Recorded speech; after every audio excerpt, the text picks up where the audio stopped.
The stage is yours. I had a big day last week.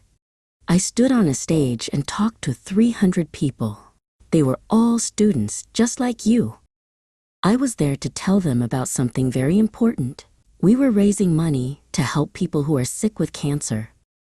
Standing in front of so many people can feel a little scary. Sometimes your knees might feel wobbly, like they are made of jelly. Your heart might beat very fast, like a drum, and your hands might get a little sweaty. It's okay to feel that way. For some people, talking to a big group is their biggest fear. It can feel like everyone is watching only you. Imagine if there are 300 people, that's 600 eyes all looking at you. That sounds like a lot, doesn't it? Before I start, I take 3 big, slow breaths, in and out. It helps me feel calm and ready. I also practice at home in front of my mirror. I pretend the mirror is my friend and tell it my speech. When I'm on the stage, I look for a friendly face in the crowd. I found a boy who was smiling right at me.